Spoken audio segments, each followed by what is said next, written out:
The Bert Show. Time to get buzzed on the hot goss from Hollywood with Abby. It's the Bert Show's entertainment buzz. This man spent $42,000 to go to jail. I'm talking about the streaker from the Super Bowl from last weekend. He said that he planned on placing a bet that if somebody would streak at the Super Bowl, and then he planned to be the streaker so that he could win the bet. But turns out that bet doesn't exist. You know, the point was to make money as I was going to stream, right? Because, you know, you could go to a bookie and you could bet if somebody's going to streak, you could pay up to 1,000x. And I'm like, dude, this is a no-brainer. And it ended up happening that the bet doesn't exist. It's non-existent. And then I'm like, damn. So Alex Gonzalez decided, you know what, even though there's not a bet, I still want to spend $42,000 on front row seats and do it anyway. I am in too deep at this point where I can't back out anymore. So I bought tickets the day before the Super Bowl. There were 42,000. I got it for me and my friend. We were front row. And then he decided, you know what, I'm a streak anyway. You know, the guys, they were just doing their job. You know what I mean? I was trying to run as fast as I can, but there's more of them than there is of me. So they caught it to me pretty quick. As soon as I saw I was cornered, I just threw myself to the floor, put my hands behind my back. I knew I was already. My son Hollis and I go through this every time we're at a sporting event now, when we check out the security guards and we try to predict how long we could last on the field if we actually went down there and started not naked, but just running. And he's a lot more confident than I am. He'll say, like, oh, at least 5 minutes. Look at, they're out of shape. They'll never catch me. And I'm like, I don't even think I'd make it out of the stands. I got 30 seconds of me. That's about it. That's a long time. I mean, when you're running from multiple security guards, 30 seconds is a pretty decent amount of time. I think I could juke the first two of them. You think? Yeah, I think I can get past two. My knees don't allow me to do that anymore. If I'm running, it's a straight line. Yeah, this is a no juke zone now. Yeah. And this fool saying, I was in too deep. I couldn't back out. Yeah, right. Yes, you could. Nobody put your feet to the fire to buy those tickets and to go to that game and to sit front row and to run out on the field. Yeah, say what you want to say, dude. You wanted some social media clout. That's it. 100%. Exactly. All right, nobody was drunker on the face of the planet than Travis Kelce at the Kansas City Chiefs victory parade. Obviously, this was before all hell broke loose and a gunman started firing, which I know you guys talked about yesterday. But we just need to give a moment for Travis Kelce singing Friends in Low Places and throwing shade to the 49ers. I want everybody a part of this thing. If you know this song, sing along.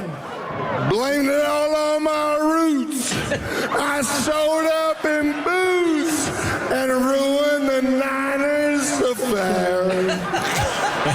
The last one to know. We were the last one to show. We were the last ones they thought they'd see there. And I saw the surprise, that fear in their eyes. And we took that glass of champagne. Pat took that glass of champagne, I promise. When I toasted you. Wow. Honey, we threw what I never. What? What? That should be everybody that wins the championship. That's that big a game right there. So at this point, Travis can barely stand up, and so then Pat Mahomes ends up taking the mic from him. I got friends.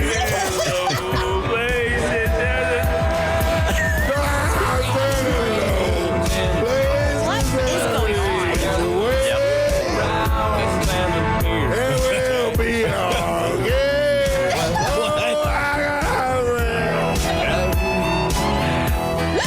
That's the sounds of winning the Super Bowl. Yeah. That's what that is. I'd probably be the exact same way. Same way. Let me ask you guys this, though. And we'll probably extend the entertainment buzz a little bit here. I saw Patrick Mahomes, Travis Kelce specifically, getting a lot of crap online yesterday because not only were they celebrating their big Super Bowl win, but they were going from private party to private party also.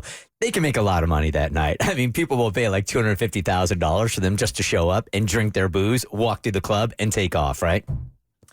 The feeling I was getting yesterday online was that a lot of people were upset that they were celebrating from place to place after there was a shooting in Kansas City. One person died. There were 20 that were injured. And here these guys are, according to the internet, going from place to place partying, and it seemed inappropriate to them. What's your take on that? So it was so unfortunate and heartbreaking what happened at that parade, and that a Kansas City radio DJ lost her life. I think in that moment, you put everything else aside and you think about your fans who showed up to celebrate you and who were there for you, and then you scrap everything else you have planned. I think everything gets canceled and you just you go home. I mean, some of the one of the players I read his take on what happened or his experience, and like there was a little kid next to him and he just grabbed him and picked him up and ran into a building and hid in a closet. Like that was a terrifying moment. I mean, obviously it affected the person who died. It affected the 20 plus people who were shot, and then every single person who was there. I mean, that's a lasting trauma for everybody who had to be a part of a mass shooting and were fearing for their life. So if you're one of those players, you're not going out afterwards. I am not, out of personally, just out of respect. Like, and it's this weird thing because you don't want to let the terrorists win. You don't want to it's not fair, but at the same time, like it happened. So I would just be like, our fans got hurt. One of our fans died. We're gonna call it. We're gonna call it a night. How about you, Ma? I somewhat see both sides of it because I don't like to say that you let the terrorists win, as you say. And I know how you wait your whole life to win a Super Bowl, man. I mean, to anybody who can get to that point in your life, you can't even explain what it's probably like to be in that position and to want to celebrate that. So I understand feeling like there's always something unfortunately going on in the world.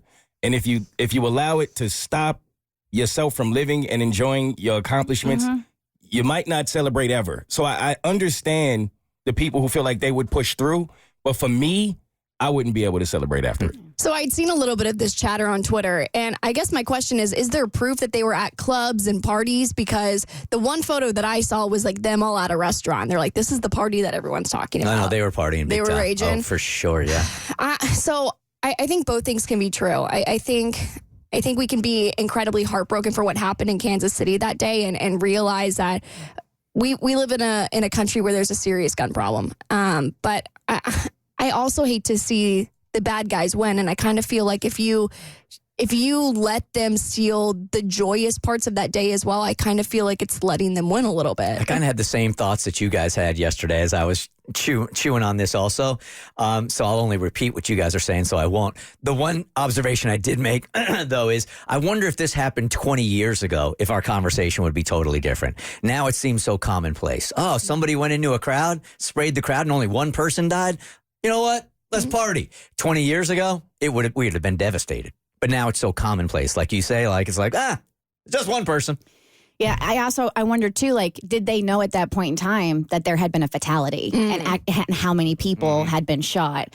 I don't know when that news was disclosed. So maybe they knew that there were shots, but they weren't aware of the severity of what had happened. Yeah, and were they contractually obligated to show up to some of these places? And if they didn't show up, and I feel like there's maybe more that we don't know. Yeah, it's complicated. Yep. My ass would have gone home. Yeah. The 2024 Met Gala theme will be the Garden of Time. But what does this even mean for fashion's biggest night? It's on your next eBuzz on The Bert Show. The Bert Show.